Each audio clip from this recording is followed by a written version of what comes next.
I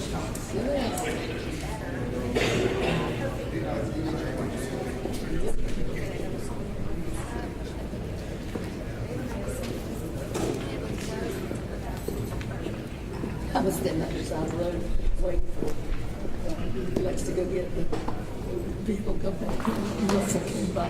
He said, "What are you doing?" There was nobody in there. Russell's on the spot. I'm standing beside the road. Well, at least we stopped and checked on you.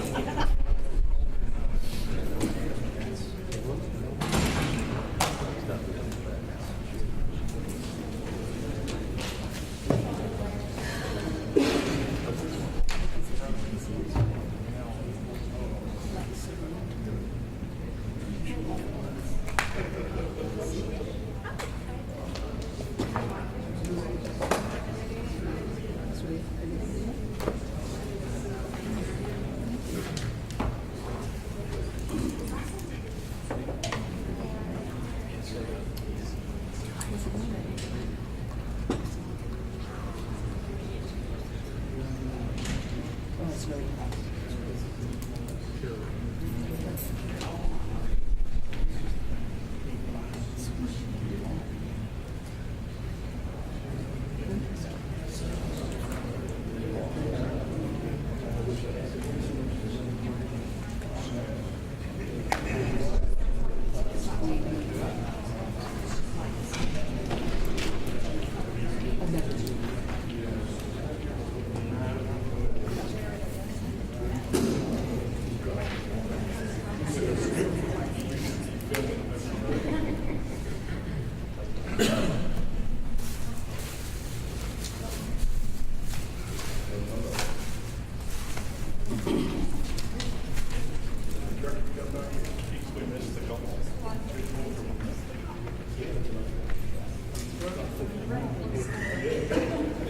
That's fine. Y'all please stand. We'll have the invitation by Reverend Dr. Dwayne Wyatt, followed by the pledge of the flag. Your scriptures tell us, I am the Lord your God, who teaches you for benefit, who leads you in the way you should go. Therefore, the wise must not boast in their wisdom. The mighty must not boast in their strength. The rich must not boast in their riches. But the one who boasts should boast that he understands and knows you, that you are the Lord, who practices faithful love, justice, and righteousness throughout the earth. Therefore, Lord, I repeat a timeless prayer by the psalmist on behalf of each county commissioner, county manager, and the county attorney. May they live it as well. The Lord is my portion. I have promised to keep your words. I have sought you with favor with all my heart. Be gracious to me according to your promise. I thought about my ways and turned my steps back to your decrees. I hurried, not hesitating to keep your commands. Though the ropes of the wicked were wrapped around me, I did not forget your law. I rise at midnight to thank you for your righteous judgments. I am a friend to all who fear you, to those who keep your precepts. Lord, the earth is filled with your faithful love. Teach me your statutes. Lord, I repeat this prayer in your name. Yahweh, Almighty God, three in one, Father, Son, and Holy Spirit. Amen. I pledge allegiance to the flag of the United States of America and to the republic for which it stands, one nation, under God, indivisible, with liberty and justice for all. By my order, I call the Hardee County BOCC meeting to order. If everybody will please put their communications license on vibrate or off, I appreciate it.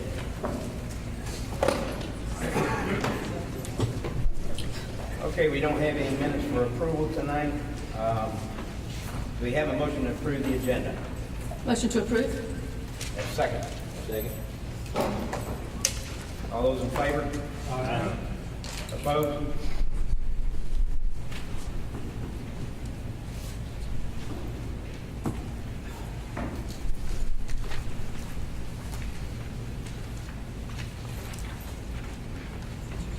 We have a motion to approve the consent agenda A through F.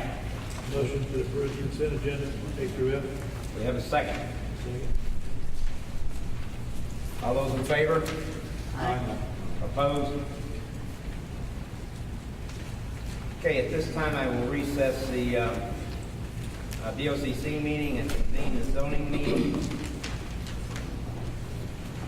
Proof of publication. It was advertised in the Herald Advocate, April 10, 2014.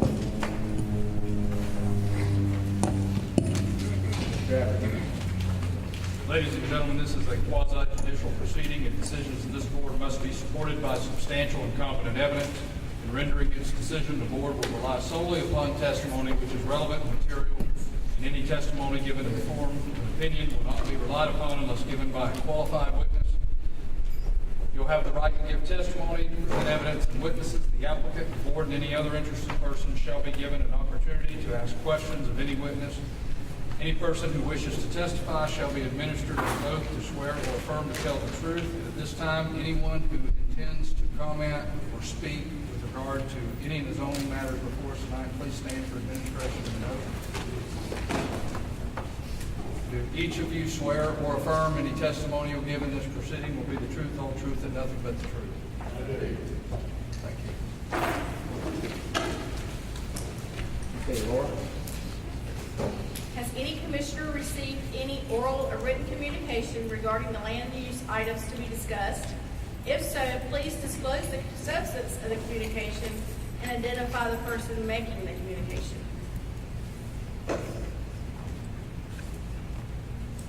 Okay, I spoke with David Durstani, Superintendent of Schools, and I also spoke with Thomas Gravino, which is the chairman of the school board.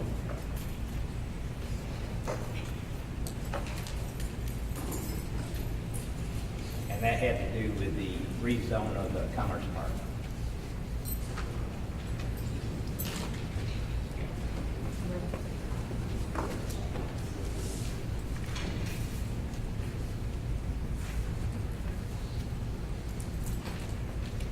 Mr. Chairman, members of the board, I want to make sure that you know courtesy notices were mailed to adjoining property owners and all advertisements and public notices were properly posted. And as Mrs. Meek said, the affidavit of publication for this public hearing is on file. My name is B.J. Haney. I represent the Hardee County Planning and Development Office, 110 South 9th Avenue, Wauchula, Florida, 33873. Tonight before you, the item I'm going to discuss with you is a Planning and Zoning Board Agenda Number 1408. It's a request from Ephraim and Dolores Carrillo. As property owners and applicants, they're asking for a temporary special use permit on a piece of ground, 3 acres, zoned A1 agriculture, to temporarily locate a second dwelling in the form of a mobile home for the daughter, Jessica Aviles, to take care of the parents. Their application also requests that the existing mobile home, which is older than the mobile home that the daughter plans to put there if this temporary special use permit is approved, they're asking that the older mobile home be allowed to be demolished when the need ceases, as opposed to what the regulations say, that the temporarily located unit is the one that's generally moved off of the property. You have a copy of the staff report, and it identifies the need for and the purpose of the temporary special use. As I said, this parcel is 3 acres. It may be less than 5 acres, but it is in the A1 zoned area, and it is a lot of record situated at the end of Nursery Road. The temporary special use approved single-family manufactured home or mobile home may utilize the existing potable water well on site, but the temporarily located mobile home will have to have its own septic tank according to your regulations. The best we can tell from all of our research, our conclusion is that the proposed project is consistent with the Hardy County Unified Land Development Code regulations as well as the Hardy County Comprehensive Plan. The Planning and Zoning Board sent you a letter of recommendation. They recommended with conditions approval of this temporary special use permit. The conditions are as follows. The temporary special use permit is granted for a period of 2 years or until the need to care for the parents no longer exists, whichever is less. The second dwelling in the form of a single-family manufactured mobile home temporarily located for the specific purpose, as I said, will be serviced by its own private septic tank. It may share a potable water well that's already there. Application for renewal of the temporary special use permit shall be submitted 60 days prior to the expiration of the temporary special use permit if the circumstances have remained the same. The TSUP must be renewed every 6 months thereafter with a renewal fee of $50. A renewal application will be required. Our office sends out a reminder after the second year. When the need no longer exists for the care of the parents, the second dwelling in the form of a single-family manufactured or mobile home to be located on the applicant's property for the specific purpose of providing temporary housing for the daughter, Jessica Aviles, provide care for the parents shall be allowed to remain as long as demolition permits from the Hardy County Building Department are issued within 30 calendar days of the date the need for parental care ceases and the existing old single-family mobile home dwelling is demolished and the demolition debris properly removed from the property, and the contractor calls for a final inspection of the demolition project within 90 calendar days of the date of the demolition permit. This is to ensure that when we say what we're going to do what we say we're going to do, okay? I'd like to enter my staff report and my testimony into the record. I'll stand for any questions. Any questions by the board members?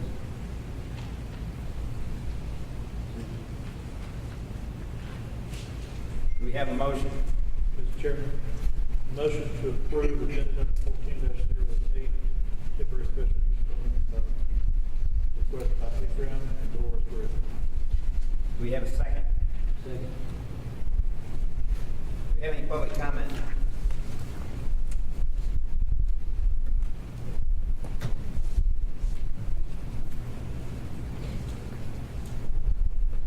I'm only commenting, Frank Kirkland, Bowling Green Further. I'm only commenting because I don't know how you guys feel about this.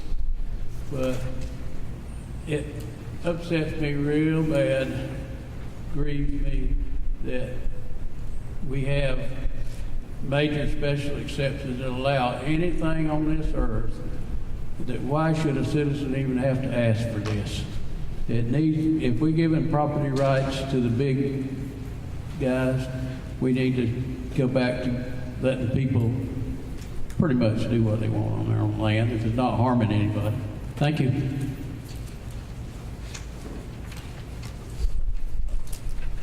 Any other public comment? Mr. Chairman, may I comment that our regulations, I do recognize what Mr. Kirkland said.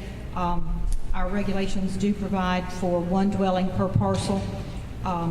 This is to help to ensure that folks have the opportunity to have family with them and near them as the need arises.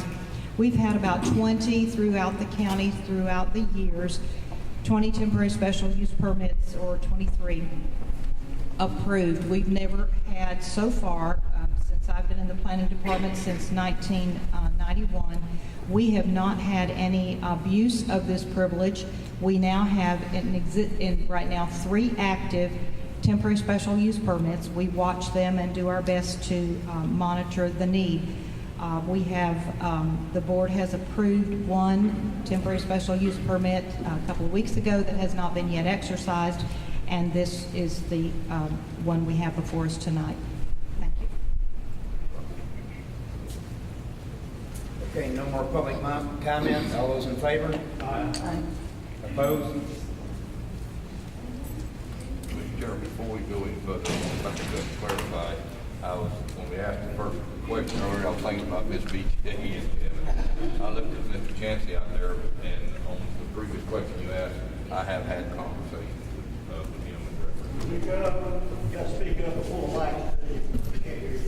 thing ain't working? Yeah, it's working.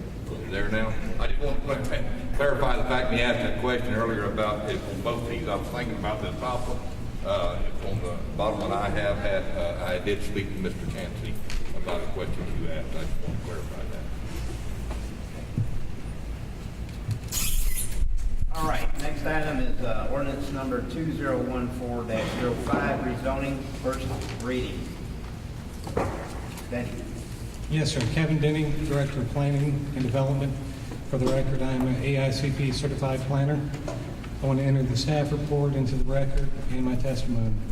This is an applicant-initiated request to rezone 4 parcels for the expansion of the existing Commerce Park. Request is to rezone 85.6 acres from farm residential to commercial industrial business park and 18.54 acres from multifamily residential R3 to commercial industrial business park.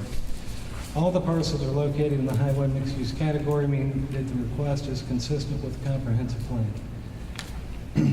Location-wise, the parcels are adjacent to the existing Commerce Park to the north, and southern boundaries are Old Burlington Road, Randy Boulevard, and Mont Road. Staff recommends approval based on the staff report and testimony I'm about to give. We would add a condition that prohibits truck traffic on Old Burlington, Mont Road, and Randy Boulevard. In front of your staff report, you have a letter from the P&Z board stating their reasons for denial. I'll go over those just briefly. They had 2 reasons for denial: that the proposed rezoning would degrade level of service for one or more community services and public facilities, and that the rezoning was not compatible with existing uses in surrounding zonings. Staff response to these denial: no competent and substantial evidence in the form of an alternative level of service analysis was presented at the P&Z hearing, and as to compatibility, the ULDC contains appropriate buffering standards, which may be modified by the P&Z or the BOCC as you deem fit.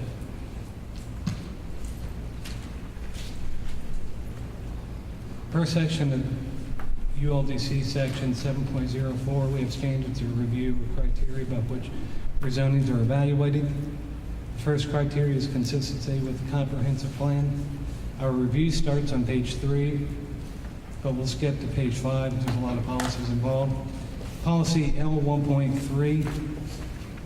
These parcels are located within the highway mixed-use district. The proposed CIBC zoning designation is allowed in this category per table 2.2902A of the ULDC. The proposed zoning is consistent with this policy with residential, commercial, industrial, and public areas with 1 mile. The industrial uses will not exceed 15% of the total area for a highway mixed use.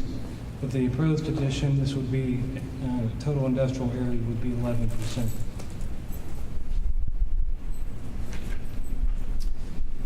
Policy L2.1, it involves the development of residential, commercial, and industrial land shall be timed and staged in conjunction with the provision of supporting public facilities such as roads, portable water, sewer, solid waste, and recreational facilities, drainage, stormwater. The proposed rezoning is consistent with this policy as it demonstrated in the below concurrency analysis. There is a site-specific policy that limits the development of this site. That is policy L8.1.6. It's limited to a FAR of 0.5, and normally highway mixed use has a FAR of 1. So when the land use was done, you limited the square footage. Policy E3.4 from the Economic Development Plan, or element. The county, in coordination with the private sector, should assist when possible in the recruitment of adequate industrial sites to ensure that there is sufficient industrial land with proper land use, zoning designations, and adequate infrastructure for future development, including industrial parks and business campuses. The proposed rezoning is preparation for the eventual expansion of the existing Commerce Park to the north. This is rezoning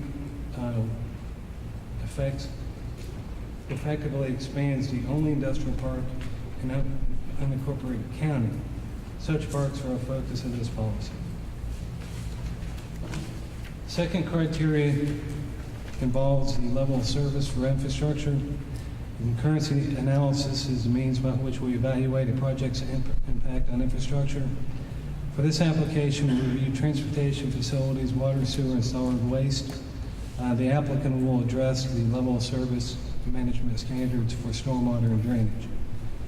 For example, when we do a concurrency analysis, we look at the amount of traffic that a project would generate.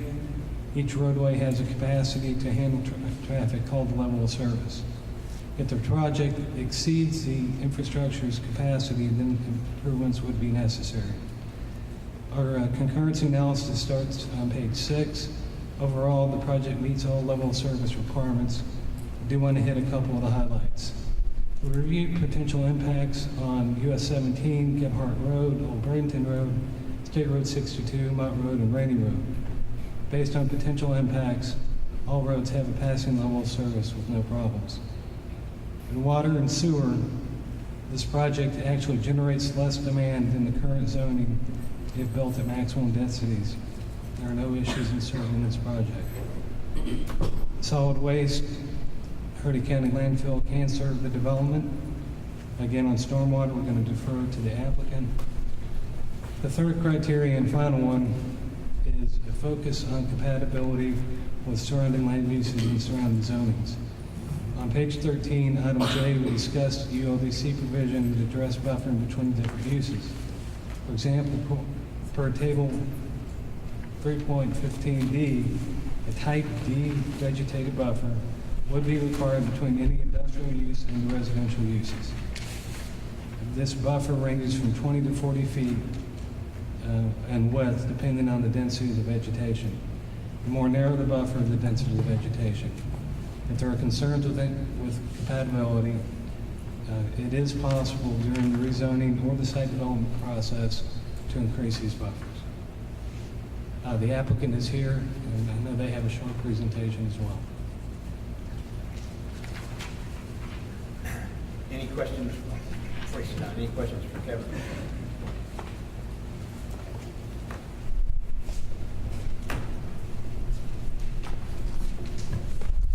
My name is Brian Hunter. My address for the record is 855 Twin Oaks Lane, Winter Haven. Mr. Commissioner, Mr. Chairman, and Commissioners, thank you very much for this. Yeah, speak up a little. Don't be scared of that thing. Okay, here we go. I'll speak louder. Is that better? All right. Thanks for the opportunity. Thanks for letting us speak. It's good to be here. I'm the owner and president of Hunter Engineering. I'm a professional engineer. I'm licensed to practice in the state of Florida and the state of Alabama. Hunter Engineer's been in business for almost 15 years now. There was a time, it seemed not too long ago, where I had the pleasure of serving as the county engineer for Hardee County, both on an employment basis and then some as a contractor. Good times. I also had the privilege of doing the design and permitting for the existing industrial park, so I have some familiarity with the technical details. I'll be brief in what I have to say. We're here for you. I want to make sure that if you have any questions, obviously we're here to answer them. I only have a few things. You've heard this before. This is the second time around. The first thing I wanted to address were the changes. There has been one change. It's not very significant to the site plan from the last time this project was before you. Fading out again. Okay. You have a handout, and the last sheet, the first sheet of that handout, if you want to take a look, is an aerial map with the industrial park. This view is a large view. It shows the existing industrial park, and to the south, represented there is a proposed site plan for the industrial park extension. I use Commerce Park, Industrial Park interchangeably. The second page of that handout is the site plan at a larger scale of the industrial park extension. What is proposed project that's before you tonight for zoning. But this site plan was a site plan that was originally contemplated, but there's been a change to it.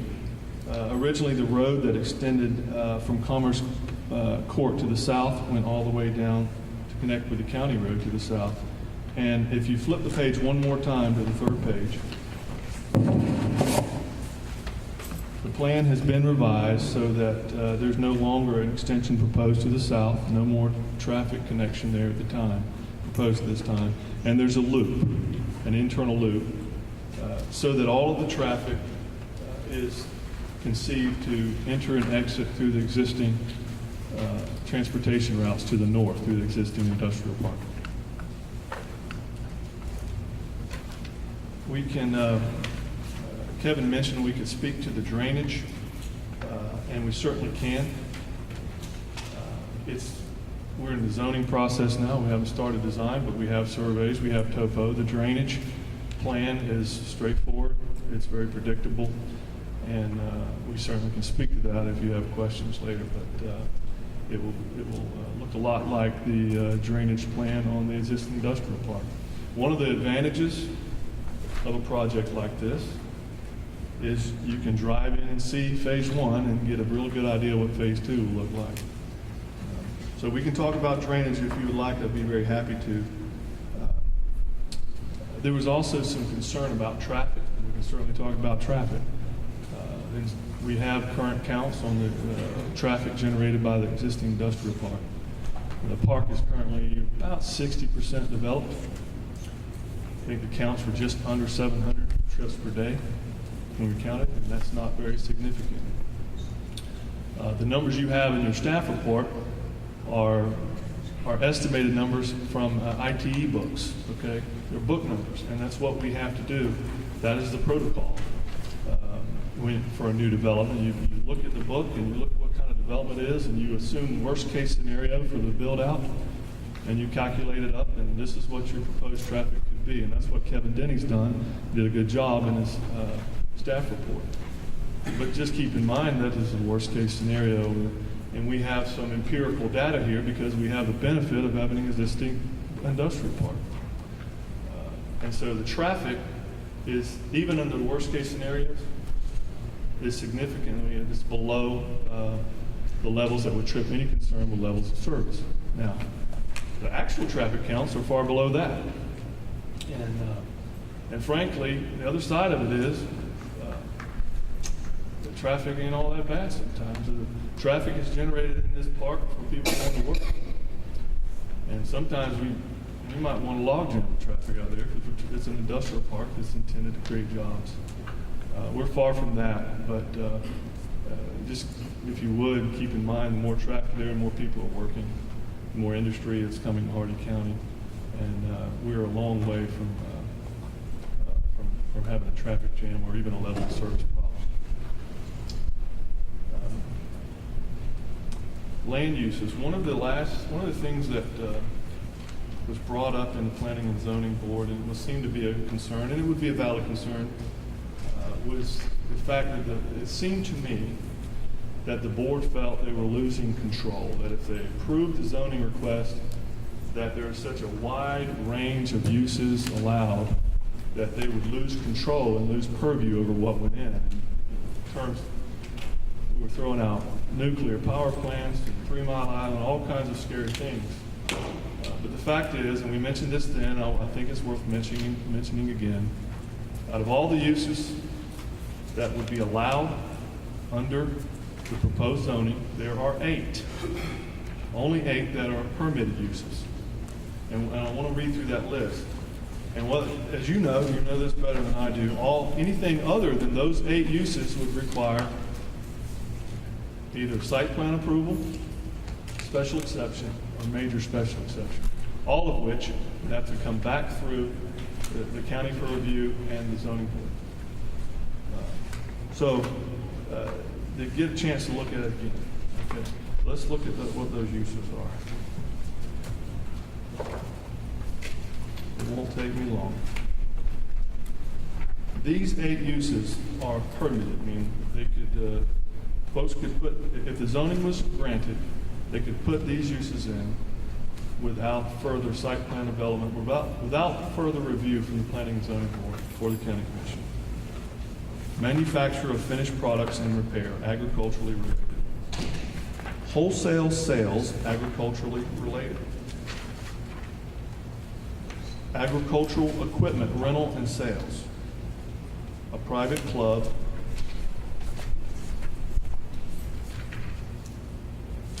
County buildings, a fire station, a sheriff's station, and a post office. Those are the uses. Right now, in the current, the way the rules are written, the only uses that would be permitted, in other words, could be constructed without going through the site plan, special exception, or major special exception process. I want to be brief because I'm sensitive to your time, but I'm happy to answer any questions you have if you have them. Commissioners have any questions? Yeah, if I may, Mr. Chairman. Me and you've been in the business, and it's somewhat of a loaded question. You talk about site plan. We have some issues here already where there's been changes out there in that park that's never come before the planning and zoning or this board when it comes to site plan. The thing that bothers me about this, and it's been real clear to me going to the zoning board and listening and all that, and this is indicative on a number of fronts. It seems like me the tail's wagging the dog here. That board on a number of fronts, planning and zoning, as well as this board, is the last to know. Now, that's only, in my view, from what I have seen, where the IDA, with them doing this, and when I say that under Mr. Lambert's direction, it seems like a lot of this stuff is moving forward and it's coming back to Mr. Dean, which I hold Mr. Albrecht as the manager directly responsible for this. It seems like me, we are at the end of the line when in fact, on these uses in order for this county to move forward and everybody to be on the same sheet of music for economic development, it should be the other way around. And at least in my 30-some years of public service and being involved in some of this to some level, that's exactly how it's been. So, I mean, let me just ask you your thoughts. Do you see this as us being a little behind on the far as the tail wagging the dog here, or how do you see it as an engineer? Because you said you was in the ground floor of that park, right? Yeah, 10 years ago, I was involved with the engineering and permitting of the park. Gosh, Commissioner Johnson, I don't think I could speak to that and lend it any. Well, I don't mean to put you on the spot, but I'm holding us and the management and this attorney that's accountable for all of this. Because again, to me now going through this after all this stuff that's been brought forward, and it's as clear to me as, like I said, it's a tail wagging the dog, and that rests with us, and it rests with this board, and it rests for us to straighten this out, because this is a lot of aggravation in my view, and especially you've been in the engineer, and I know you've been through this, I'm sure with other counties, a lot of this stuff does not move forward until you do the due diligence, come through the process, it's all approved, and we can all move forward and be happy ever after when it comes to economic development. But anyhow, not to put you on the spot, I appreciate your honest answer, and thank you, sir.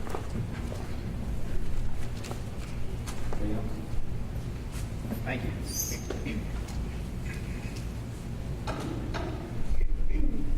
Any other testimony? Oh, he raised his hand first. Sir, he raised his hand first. Henry Coleman, Fort Franklin. Oh, is there any more applicants first, though? You're an applicant. Are you speaking for as an applicant? No. Or public comment? No, I'm speaking for Mr. Carroll. Oh, okay. Go ahead. Let him speak first. Mr. Coleman. Thank you.